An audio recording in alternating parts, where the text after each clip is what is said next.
The massive crystal chamber floated in space around the gas giant Nexus Prime, like a jewel caught in starlight. Inside this ancient structure, beings from across the galaxy gathered in a circle that had not changed for 3,000 years. The Galactic Council was meeting, and today they would decide the fate of another world. Elder Vorthak stood at the center of the chamber, his tall gray form casting shadows across the polished floor. His four arms moved with practiced authority as he addressed the assembled representatives. Around him sat the most powerful beings in known space. The insect-like Zephyrians with their clicking mandibles, the floating energy forms of the Lumina, who glowed with inner light, and the scaled warriors of the Draknari Empire whose red eyes never blinked. The matter of Sol 3 is before us today, Vorthak announced, his voice carrying the weight of absolute power. The humans have achieved faster than light travel. This means they must now join our order. A low murmur ran through the chamber. The Zephyrian War Master Thekvor clicked his approval.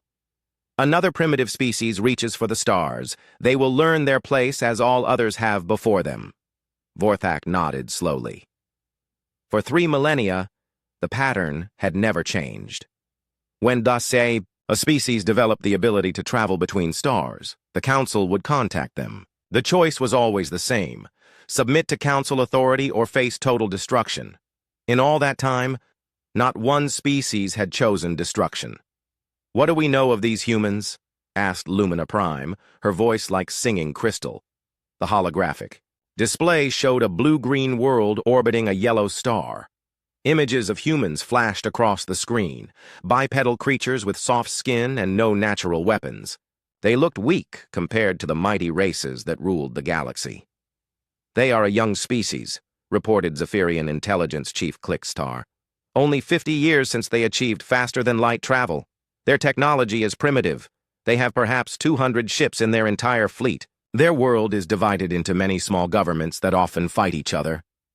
The Draknari War Chief Gorthak laughed, a sound like grinding stone. 200 ships? My battle fleet alone has 10,000 vessels. These humans will surrender before we even show them our strength. Their psychological profile suggests they are prone to fear and submission when faced with superior force, continued Clickstar. Every species eventually recognizes the futility of resistance. The humans will be no different. Vorthak raised one of his 4 hands for silence. "Then it is decided. We will send the standard ultimatum. 7 solar cycles to present themselves for integration into our order." The message was prepared with the efficiency that came from 3,000 years of practice. It would travel to Sol 3 aboard a Council messenger ship, arriving at Earth's outermost sensor networks within days. The humans would read the demands, understand their hopeless situation, and submit as all others had done before them. The ultimatum was simple and had never changed. The target species would surrender their planetary sovereignty immediately. Their governments would be dissolved and replaced by Council appointees. 60% of their population would be relocated to serve as laborers on Council worlds. The remaining 40% would undergo genetic modification to make them more suitable for their new role as a servant caste. Their military would be disbanded and their weapons destroyed. Their scientists would work only on projects approved by the Council. In exchange, the species would be allowed to continue existing. They would have food, shelter, and purpose. They would be protected from the dangers of the galaxy. They would never again need to make difficult decisions or worry about their future. The Council would handle everything. The alternative was complete annihilation. Far across the galaxy, on a space station orbiting Earth, Ambassador Yeon Sik was reviewing routine diplomatic reports when the priority alert sounded. His aide, Yun Young, rushed into his office, her face pale with shock. "Sir, we have an incoming message from the Galactic Council. It's marked as a formal ultimatum." Yun-Sik felt his stomach drop. In all his years of diplomatic service, he had never received an official communication from the Council. Earth's contact with other species had been limited to peaceful trade agreements and cultural exchanges. This was different. The message crystal activated, filling his office with the imposing figure of Elder Vorthak. The alien's voice was calm and matter-of-fact as he delivered the Council's demands. There was no anger or hatred in his tone, just the absolute certainty of someone who had never been refused. To the governing authorities of Sol 3, Vorthak A, began. You have achieved faster-than-light travel and thus come to our attention. You will present yourselves to the nearest council station within 7 solar cycles for integration into our order. You will submit to the following requirements without condition or negotiation. As Vorthak listed the demands, Yonsik felt the blood drain from his face. Surrender of sovereignty, genetic modification, forced labor, the dissolution of human civilization as they knew it. These terms are not negotiable, Vorthak continued. They are the same terms offered to every species that joins our galactic community. Compliance will ensure your continued existence. Resistance will result in the complete sterilization of your world and the extinction of your species. You have 7 solar cycles to decide. The message ended with footage that made Yonsik's hands shake. World after world reduced to burning rock. Entire civilizations erased from existence. The power of the Council was beyond anything humanity had ever imagined. Within an hour, Yonsik was aboard the fastest ship available, racing back to Earth. The journey that normally took 3 days was completed in 2 as the pilot pushed the engines beyond safe limits. The ambassador spent every moment of the trip composing his report, trying to find words to explain the impossible choice facing humanity. Earth's President Dayun received the message in her private office beneath the Swiss Alps. She read it twice before calling an emergency session of the United Earth Assembly. Within 6 hours, representatives from every nation on Earth had gathered in the Great Hall that had been built to unite humanity under one government. Dayun stood at the podium and looked out at the faces of humanity's leaders. Some were pale, with shock. Others showed anger. A few displayed the calculating look of politicians already planning their surrender speeches. Fellow representatives, she began, we have received a communication from the Galactic Council. I will read it to you in full. The silence in the hall was absolute, as Dayun's voice carried Vorthak's words to every corner of the chamber. When she finished reading the demands, not a single person spoke. The footage of destroyed worlds played on the massive screens around the hall, showing the fate that awaited those who refused to submit. Defense Minister Wu Jin was the first to speak. How many ships do they have? Intelligence estimates put their total fleet strength at over 1 million vessels, replied Admiral Taeho. Each of their major species commands forces that dwarf our entire space fleet. What about our allies? Asked Foreign Minister Haewon.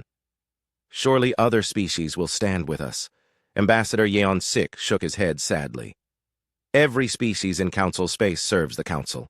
There are no independent governments left in the galaxy except us. The debate continued for hours. Some argued for immediate surrender, pointing to the overwhelming odds against humanity. Others called for desperate resistance, preferring death to slavery. A few suggested attempting to negotiate, though the Council's message had been clear, that their terms were not open to discussion. President Dayun listened to every argument before standing to address the assembly one final time. Her voice was quiet, but carried to every corner of the Great Hall. The Council expects us to bow because every other species has bowed before us. They see us as just another primitive race that will choose survival over freedom. They believe we will look at their overwhelming power and surrender without a fight. She paused and looked around the chamber at the faces of humanity's representatives. They have made one critical error in their calculations. They do not understand what it means to be human. We are the species that chose to explore when staying home was safe. We are the people who reached for the stars when our own world offered everything we needed. We have fought wars against impossible odds and won.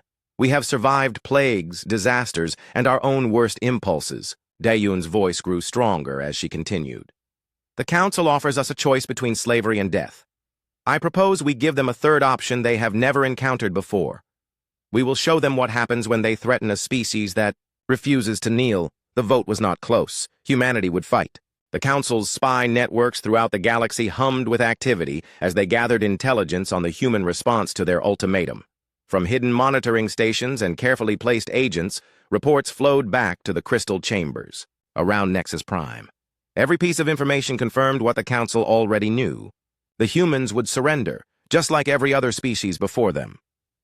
Elder Vorthak reviewed the latest intelligence reports with satisfaction. The humans were behaving exactly as predicted. Their governments were in chaos, their populations were panicking, and their leaders were sending increasingly desperate messages begging for negotiations.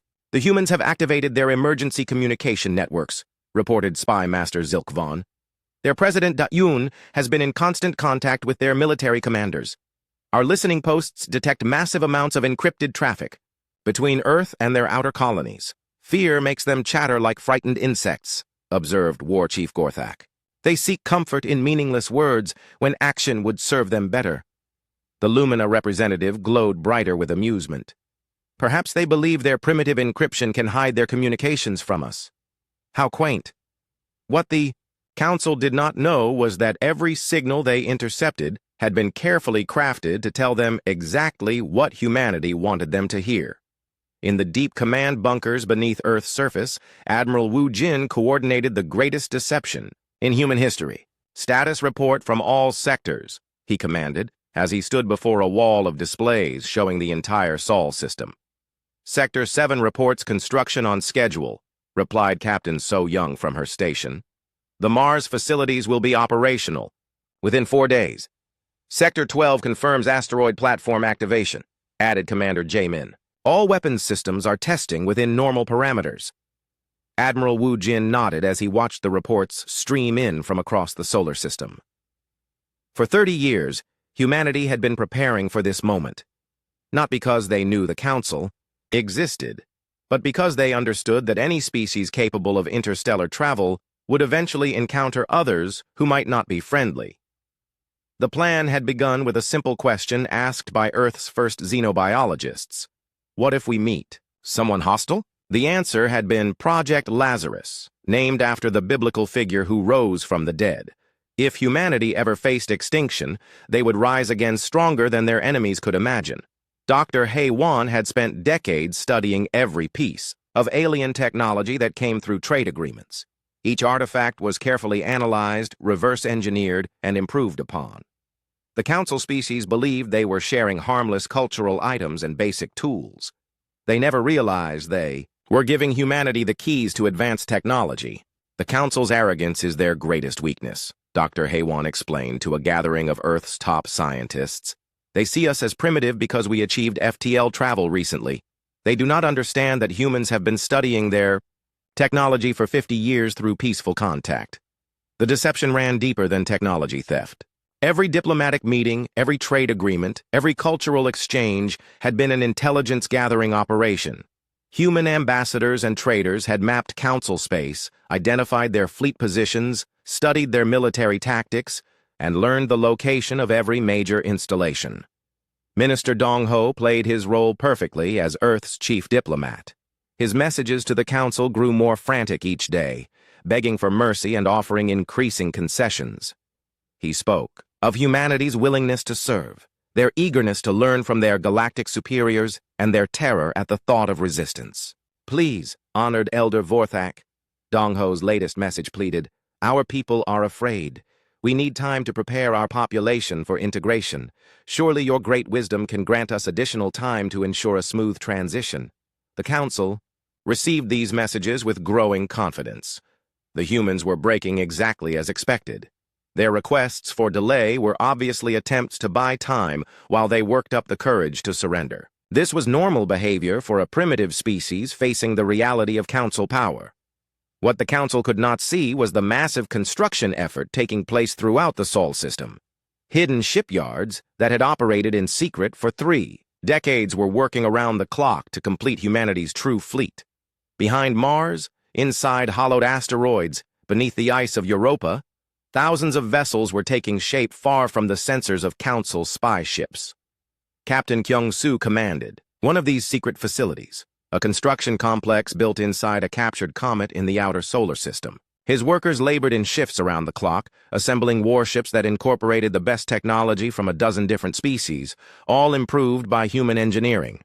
How many more days until the fleet is ready? He asked his chief engineer. Commander Unji. The last squadron will be complete in 72 hours, she replied. All vessels are testing above design specifications. The Council has never seen anything like what we have built. The ships themselves were marvels of hybrid technology. Human engineers had taken council designs and stripped away everything unnecessary for maximum efficiency. Where council ships were built for comfort and display of power, human vessels were built for war. They were faster, more maneuverable, and carried weapons that could penetrate any known defensive system. Dr. Young-ho led the team that developed humanity's secret weapon, a new form of faster-than-light travel that made council ships look like ancient relics. While council vessels required days to cross a star system, human ships could appear anywhere almost instantly. The technology was based on principles discovered in captured council equipment, but refined by human mathematics that the alien species had never considered. The council thinks in terms of overwhelming force, Dr. Young-ho explained to Admiral Wu Jin. They have never faced an enemy that could outmaneuver them.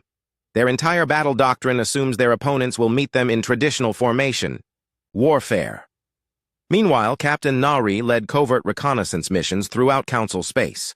Her stealth ship, invisible to Council sensors, mapped defensive positions and identified weak points in their supposedly impregnable installations. The intelligence she gathered revealed that the Council had grown complacent after 3,000 years of unchallenged rule. Their fleet deployments follow predictable patterns, Nari reported. They position their ships for intimidation rather than tactical advantage. They have not fought a real war in over a millennium. The psychological warfare was as important as the military preparations. Earth's intelligence services worked overtime to maintain the illusion of a panicking humanity. Fake news reports spoke of riots in major cities, government officials fleeing to bunkers, and desperate attempts to hide Earth's most valuable resources. Agent Min-ho coordinated the disinformation campaign from a secure facility beneath New Geneva. The Council's spies are reporting exactly what we want them to see, he informed President Da-un during a secure briefing. They believe our military is in complete disarray and our population is on the verge of collapse. The real Earth was actually experiencing the greatest period of unity in human history. When faced with extinction, old enemies became allies, and ancient grudges were forgotten. Every nation contributed resources to the war effort without question. Workers volunteered for extra shifts building weapons and ships. Scientists shared research freely across all borders. Dr. Hei Wan stood in her laboratory surrounded by artifacts from dozens of council species. Each item had been carefully studied and its secrets unlocked. The gravitational generators of the Zephyrians, the energy shields of the Lumina, the weapon systems of the Draknari, all had been improved upon and integrated into human designs. They gave us the tools of our own liberation, she said to her research team. Every gift was an opportunity to learn. Every trade agreement was a chance to study their weaknesses. As the deadline approached, the Council's confidence grew. Their spy networks reported that human ships were fleeing to the outer edges of the solar system. Military installations appeared to be shutting down. The few vessels that remained near Earth seemed to be merchant ships preparing for evacuation. Elder Vorthak addressed the Council with supreme confidence. The humans are collapsing as expected. Their government will surrender within days, possibly hours. We should prepare to receive their formal submission. The Draknari war chief was disappointed. I had hoped they would at least attempt resistance. It would have been amusing to watch their primitive ships try to fight our battle fleets. Perhaps it is better this way, suggested the Lumina representative. A quick surrender means we can begin their integration immediately. The sooner they accept their place in our order, the sooner they can begin serving their purpose. What none of them realized was that the scattered human ships in the outer solar system were not fleeing merchants, but advanced reconnaissance vessels maintaining communication with the hidden fleet. The abandoned military installations were not shut down but carefully camouflaged to appear inactive while their weapons systems completed final testing. Admiral Tae-ho stood on the bridge of the flagship Indomitable, hidden behind one of Jupiter's moons. Around him, the Council demonstration fleet emerged from hyperspace at the edge of the Sol system with the confidence of predators who had never known defeat. 500 warships arranged themselves in perfect formation, their hulls gleaming with the dark metal that had terrorized 1,000 worlds. War Chief Gorthak stood on the bridge of his flagship, the massive dreadnought Worldbreaker, and surveyed what he expected to be humanity's final moments. Begin sensor sweeps of the inner system, he commanded his tactical officer. I want to See these humans cowering behind their pathetic defenses. The sensors painted a picture that initially pleased the Draknari commander. Earth's orbital stations appeared to be abandoned. The moon bases showed no signs of activity. The small human fleet that intelligence had reported was nowhere to be seen. It appeared the humans had fled deeper into their system, probably hiding behind their gas giants like frightened children. "Sir," reported the sensor operator, his scaled features showing confusion, "I am detecting some unusual readings from the asteroid belt." Gorthak's red eyes narrowed. "Unusual how?" "High concentrations of refined metals. Energy signatures that do not match natural formations. It appears the humans may have mining operations in progress." The war chief laughed, a sound like grinding stone. "Even in their final hours, they continue their primitive industry." How typically human to work until the very end. What Gorthak did not realize was that he was looking at the largest weapons platform ever constructed. The asteroid belt had been carefully modified over 3 decades, with selected rocks hollowed out and converted into massive gun emplacements. Hundreds of these hidden fortresses waited in perfect silence, their weapons trained on the approaching Council fleet. Admiral Teho watched the enemy formation from his command post inside Ceres Station. The largest asteroid in the belt had been completely converted into a military complex capable of coordinating the defense of the entire solar system. Around him, human officers tracked every movement of the Council ships with instruments far more advanced than anything the aliens possessed. "Enemy fleet is maintaining standard approach pattern," reported Captain So Young from the tactical station. "They are showing no awareness of our defensive positions." "Confirmed," added Commander J. Min. "Council ships are proceeding exactly as predicted. They expect no resistance." Admiral Teho nodded grimly. The Council's arrogance was about to become their downfall. For 3,000 years, they had faced opponents who fought them on equal terms using similar technology and tactics. They had never encountered an enemy who treated warfare as both science and art. "Signal the fleet," he commanded. "All units are to remain hidden until the enemy reaches the designated coordinates." Hidden behind Jupiter's massive bulk, Admiral Wu Jin stood on the bridge of the Indomitable and watched the tactical display with calm satisfaction. The true Earth fleet remained completely invisible to Council sensors, protected by stealth technology that made them appear to be empty space. 50,000 ships waited in perfect silence for the moment to strike. "Distance to target formation?" he asked his navigation officer. "Enemy fleet will reach optimal engagement range in 37 minutes, replied Commander Yunji. "All squadrons are positioned and ready." The Council ships continued their approach, completely unaware that they were flying into the most sophisticated trap in military history. War Chief Gorthak studied his tactical displays and felt only satisfaction at the complete absence of human resistance. "They have abandoned their homeworld to us without a fight," he reported to the Council via subspace communication. "The humans proved to be even more cowardly than our intelligence suggested." Elder Vorthak's reply carried across the galaxy with the satisfaction of absolute power. "Excellent. Secure the orbital approaches and begin landing operations. The human leadership will be brought before the Council for formal submission within days." But as the Council fleet reached the coordinates Admiral Teho had selected, the nature of the trap became clear. What appeared to be empty asteroids suddenly blazed with weapon fire as hidden gun emplacements revealed themselves. The space around the Council ships exploded with energy beams and projectile weapons that struck with precision no alien species had ever achieved. The first wave of fire disabled 17 Council ships before they could even raise their shields. The second wave, arriving just seconds later, destroyed 23 more vessels outright. The Council formation, which had maintained perfect order for the past hour, dissolved into chaos as ship commanders tried desperately to understand what was happening. "We are under attack!" shouted the sensor operator on Gorthak's flagship. "Weapons fire coming from the asteroid belt!" "Impossible!" roared the war chief. "There are no enemy ships in the belt. Our sensors show only rock and metal."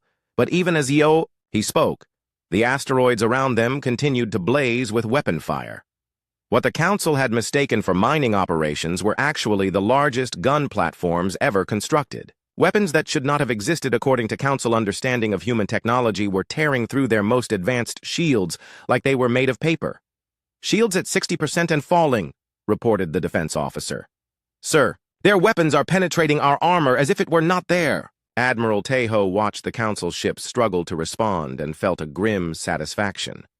Human engineers had spent 30 years studying Council defensive technology and developing weapons specifically designed to defeat it. Every shield configuration, every armor type, every defensive system the Council possessed had been analyzed and countered.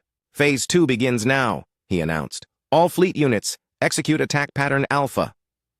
What happened next defied everything the Council thought they knew about warfare. The empty space around their fleet suddenly erupted with ships that had not been there moments before. The human fleet materialized from hyperspace not in the standard formation the Council expected, but scattered throughout their defensive perimeter in perfect attack positions.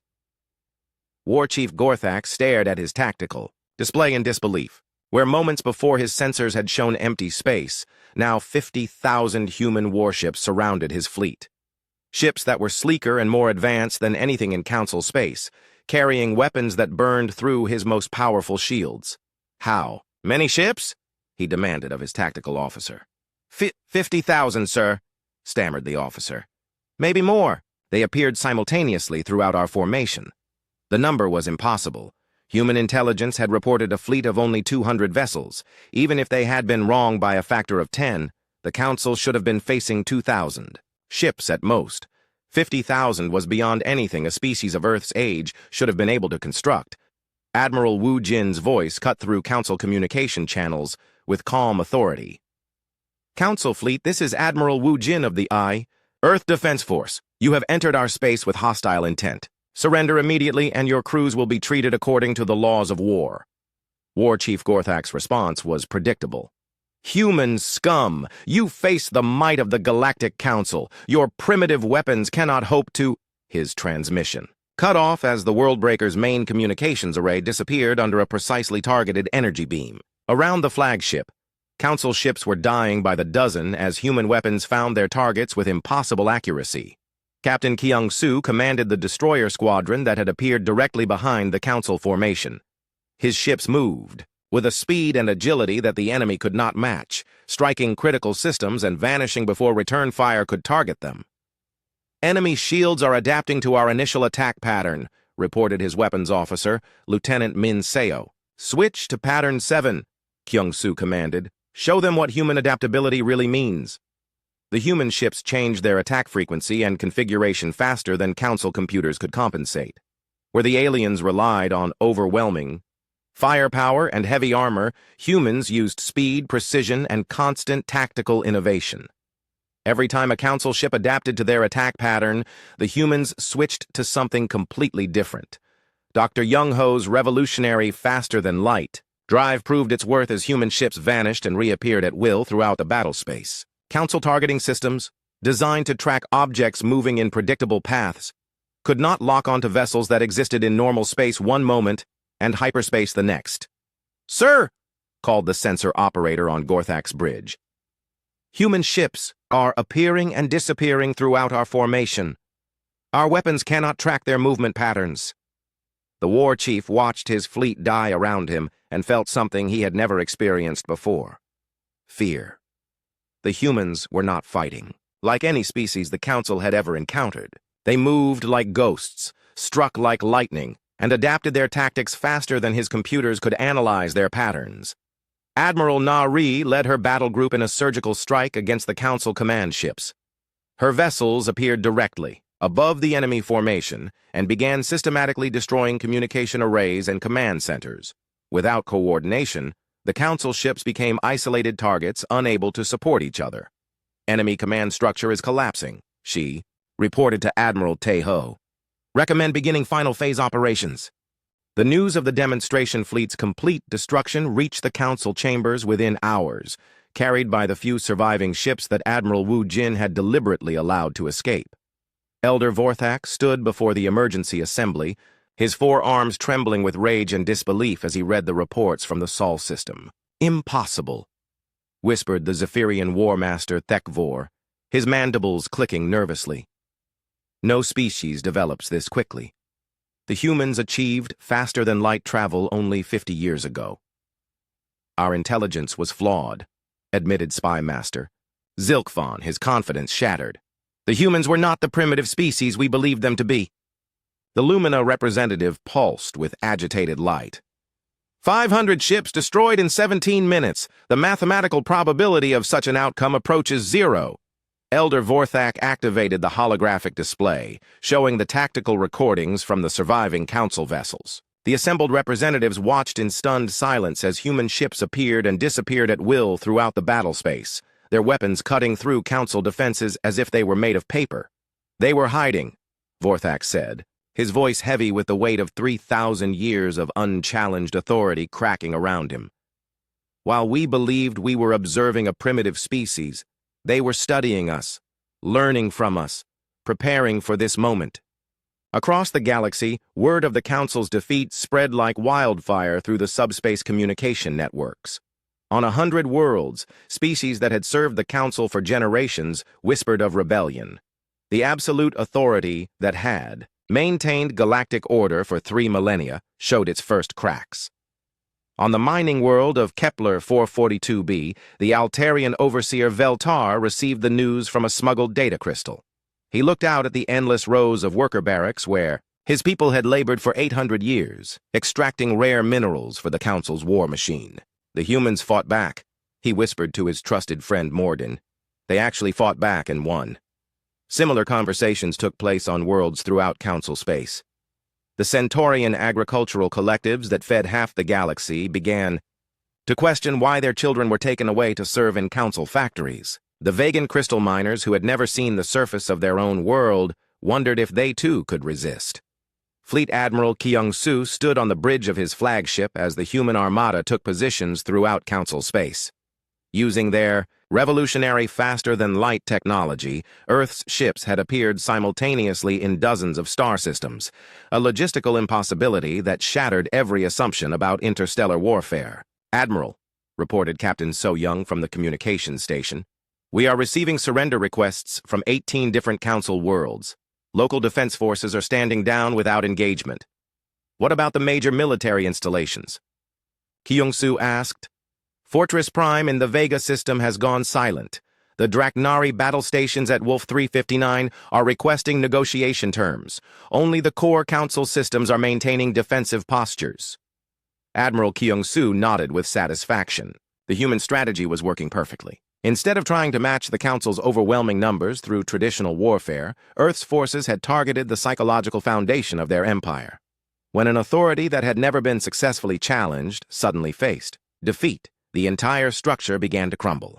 Captain Jamin commanded the battle group that materialized inside the supposedly impregnable Nexus Prime system. The crystalline stations that housed the galaxy's rulers found themselves surrounded by human dreadnoughts whose weapons were trained on their vital systems. "This is Captain Jamin of the Earth Defense Force," he broadcast on all Council frequencies. "You are surrounded and outgunned. Stand down your defensive systems and prepare to receive our diplomatic envoy." The response from the Council was predictable panic. For 3,000 years, no hostile force had ever penetrated the Nexus Prime defenses. The system was protected by gravitational mines, quantum barriers, and a fleet of guardian ships that should have made approach impossible. "How did they get past our defenses?" demanded Elder Vorthak, as alarms wailed throughout the Council chambers. "Sir," replied the defense coordinator, his voice shaking, "they did not approach through normal space. Our sensors detected no transition, signatures, no hyperspace disturbances. They simply appeared inside our defensive perimeter." Dr. Yunji monitored the situation from her position aboard the human flagship positioned directly above the main Council station. Her revolutionary propulsion system had allowed the Earth fleet to bypass every defensive measure the aliens possessed, appearing inside their most secure locations without warning. "Council leadership," she broadcast, "this is Dr. Yunji of the Earth Science Division. Your defensive systems are based on the assumption that approaching vessels must travel through normal space or use conventional hyperspace corridors. We do neither." The transmission that followed changed everything the Council thought they knew about human capabilities. Dr. Yunji's explanation of their faster-than-light technology revealed the true scope of humanity's advancement. While Council, scientists had spent millennia perfecting existing principles. Human researchers had fundamentally reimagined the nature of space travel itself. You offered us a choice between servitude and annihilation. Admiral Wu Jin's voice echoed through the council chambers as his image appeared on every display screen. We reject both options and offer you a third alternative. Negotiation as equals, or face the consequences of your own ultimatum turned back upon you. The implications hit the council like a physical blow. Throughout their empire, human ships were demonstrating the same impossible mobility that had destroyed the demonstration fleet. Traditional fleet formations became meaningless when the enemy could appear anywhere at will. Defensive positions were useless against forces that could materialize inside them without warning.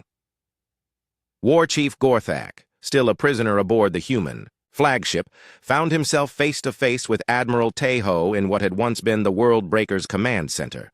The Draknari warrior had commanded fleets across a dozen sectors, crushing resistance wherever it appeared. Now he sat in restraints, trying to understand how his superior technology had been rendered obsolete.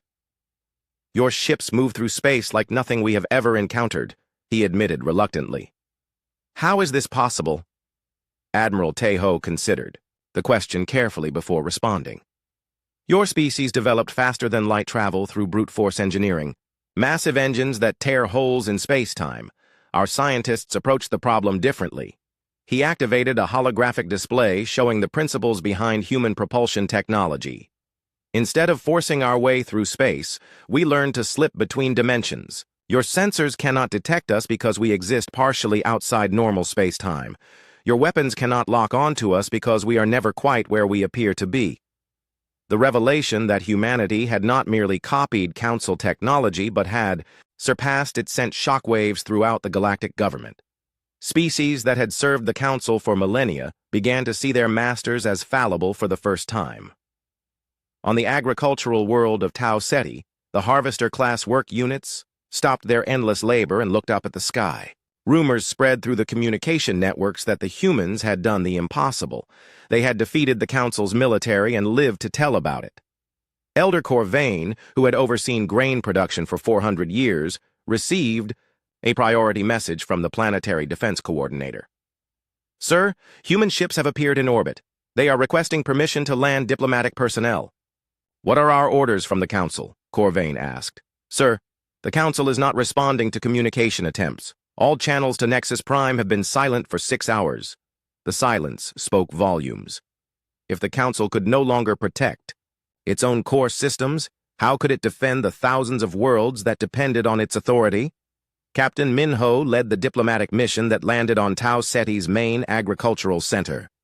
His small shuttle touched down in the central plaza, where thousands of harvester workers had gathered. These beings had known nothing but servitude for their entire lives, working the fields to feed Council worlds while their own children were taken to serve in distant factories. We come in peace, Minho announced as he stepped from his ship. The Earth government wishes to offer you a choice that the Council never provided. Freedom! The word sent ripples through the assembled crowd. Freedom was a concept that had been erased from Council space long before any of these beings were born. The idea that they could choose their own destiny was as alien to them as faster-than-light travel had once been to humans. Dr. Hei Wan worked from her mobile laboratory aboard the science vessel Pathfinder, analyzing the psychological and sociological effects of the Council's collapsing authority.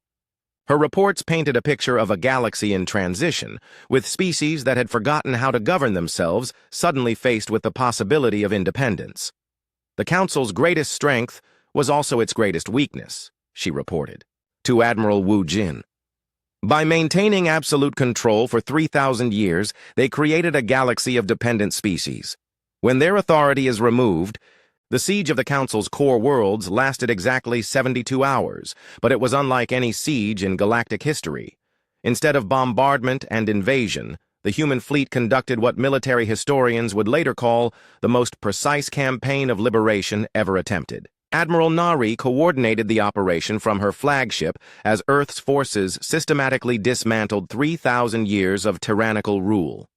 Status report from all sectors, she commanded, as holographic displays showed the progress across a dozen star systems. Sector Alpha reports successful liberation of the Kepler mining colonies, announced Captain Dong Su.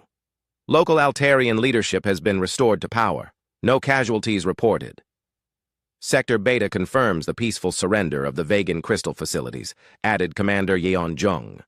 The artificial intelligence controlling the work units has been shut down. Former workers are receiving medical treatment. Admiral Nari nodded with satisfaction. The human approach to warfare continued to confound their enemies. Where the Council would have used overwhelming force to crush resistance, humanity employed surgical precision to free the oppressed while minimizing harm to their oppressors. On the agricultural world of Tau Ceti, Captain Minho watched as thousands of harvester workers experienced freedom for the first time in their lives. The sight of beings who had known only servitude taking their first independent actions was both inspiring and heartbreaking. "They do not know how to make choices," observed Dr. So-min, the xenopsychologist assigned to his diplomatic team. "For 400 years, every decision has been made for them by council overseers." Minho approached Elder Corvain, the former council administrator who had chosen to cooperate with the Human Liberation Forces. The elderly harvester seemed lost without the constant stream of orders that had defined his existence. "What happens to us now?" Corvain asked, his voice filled with uncertainty. "We know only how to grow food for council worlds. Without their guidance, we will surely fail." "You will learn," Minho replied gently. "Humanity will help you establish your own government, train your own leaders, and develop your own economy. It will take time, but you will succeed." The promise was being repeated on hundreds of worlds. As human diplomatic teams worked to establish the framework for post-council civilization, the task was enormous. Entire species had forgotten how to govern themselves, conduct trade, or resolve disputes without council intervention. In the crystal chambers around Nexus Prime, Elder Vorthak found himself in the unprecedented position of negotiating as an equal, rather than dictating terms. The human delegation was led by Foreign Minister Hai Wan, who had studied council psychology for decades in preparation for this moment. "Your empire is finished," she stated matter-of-factly. "The question now is whether it ends in chaos or transitions to something better." Vorthak's four arms gestured in the council equivalent of resigned defeat. "For 3,000 years, we have maintained order. Without our authority, the galaxy will tear itself apart." "Perhaps," Haywan acknowledged. "Or perhaps the galaxy will finally learn to govern itself. We are willing to help with that transition, but only if the Council dissolves voluntarily." The negotiations continued for days, as human representatives met with leaders from across the former Council space. Some species, particularly those that had benefited from Council rule, resisted the changes. Others embraced their newfound freedom with enthusiasm that sometimes bordered on chaos. Admiral Wu Jin stood on the observation deck of his flagship and watched the systematic destruction of Council military installations throughout the galaxy. The weapons platforms that had enforced 3 millennia of tyranny were being dismantled piece by piece, their technology studied and archived before being safely disposed of. "Sir," reported Captain Yoon Young, "we are receiving surrender requests from the last Council fleet in the Rigel sector. Admiral Velgorth is requesting terms." "Standard offer," Wu Jin replied. "Disarm their vessels, treat their crews with respect, and help them find new purposes in the emerging galactic order." The transformation was not without challenges. On some worlds, the sudden removal of Council authority led to civil wars as different factions fought for control. Human peacekeeping forces found themselves mediating conflicts between species that had feuded for centuries before the Council's conquest. Captain Kyung-soo commanded the intervention force sent to the Procyon system, where 3 different species were fighting over control of the orbital manufacturing stations. His orders were clear: prevent civilian casualties while allowing the local populations to work out their own solutions. "The Voltaians claim ancestral rights to the stations," reported his intelligence officer, Lieutenant Jae Young.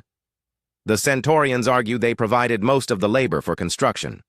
The Altarians believe they should control the facilities because they designed the original blueprints." Kyung-soo studied the tactical situation with the patience that had become a hallmark of human military operations. "Set up a neutral zone around the stations. Invite all 3 species to send representatives to our ship for mediation talks." The negotiations took weeks, but eventually resulted in a power-sharing agreement that satisfied all parties. The Procyon Accords became a model for resolving similar disputes throughout the former Council space. Dr. Young-ho led the team responsible for managing the technological transition. The Council had deliberately kept their subject species at different levels of development, preventing any single group from becoming powerful enough to challenge their authority. Now, with restrictions removed, the galaxy experienced an explosion of innovation and cooperation. The Zephyrians have shared their gravitational manipulation technology with the Centaurian shipbuilders, he reported to the Earth Science Council. In exchange, the Centaurians are teaching them advanced metallurgy techniques. This kind of free exchange was impossible under Council rule. The liberation effort faced its greatest test when the Draknari resistance launched a desperate attempt to restore Council authority. War Chief Velmathar, commanding the last major Council fleet, attacked the liberated world of Wolf 359 in an attempt to demonstrate that human protection was unreliable. Admiral Taeho's response was swift and decisive. The human battle group arrived at Wolf 359 within hours of the attack, their ships materializing throughout the Draknari formation with the precision that had become humanity's signature. War. Chief Velmathar, Admiral Taeho broadcast on all frequencies. You have attacked civilians under Earth's protection. Surrender immediately or face the consequences. The Draknari commander's response was predictable. I will not surrender to inferior beings. The Council's authority must be restored. The battle that followed lasted 37 minutes. When it ended, the last major Council fleet had been destroyed or captured, and War Chief Velmathar found himself in the same prison where his predecessor now contemplated the end of their empire. Why do you show mercy to your enemies? Velmathar asked Admiral Taeho during his interrogation. We would have shown you none. Because we are not you, the Admiral replied simply. Humanity seeks to build something better than what came before. President Da-un stood before the newly constructed Galactic Assembly on the neutral world of Haven, addressing representatives from 847 different species. The chamber had been designed with input from dozens of civilizations, creating a space where beings of vastly different physiologies could meet as equals. 6 months ago, the galaxy was ruled by fear, she began, her words translated into hundreds of languages simultaneously. Today, we gather as free beings to chart our own destiny. The applause that followed came in forms as diverse as the species present. Clicking mandibles, harmonic resonances, bioluminescent displays, and simple rhythmic clapping from the humans and their allies. The establishment of the Terran Federation was not without controversy. Some species worried that humanity was simply replacing the Council with a new form of dominion. Others argued that Earth's military superiority made true equality impossible. These concerns were addressed through the Federation Charter, a document that explicitly limited human authority and established safeguards against the concentration of power that had enabled Council tyranny. No single species could control more than 20% of the Federation Council. Military forces would be integrated rather than dominated by any one group. Technology sharing would be mandatory and mutual. Admiral Kyung-soo found himself appointed as the first Supreme Commander of Federation forces, responsible for defending dozens of species with a military that now included volunteers from across the galaxy. His flagship, renamed the Unity, became a symbol of the new cooperation, as beings who had been enemies for millennia worked side by side. Status report from all Federation sectors, he requested during his morning briefing. Sector Command reports. Successful integration of former Zephyrian pilots into the Third Fleet, announced Captain Min Jin. The Centaurian engineers have completed upgrades to our sensor arrays. Efficiency has improved by 37%. Any signs of remaining Council activity? Negative, sir. The last known Council installations were dismantled yesterday. Elder Vorthak has formally dissolved the Galactic Council and announced his retirement.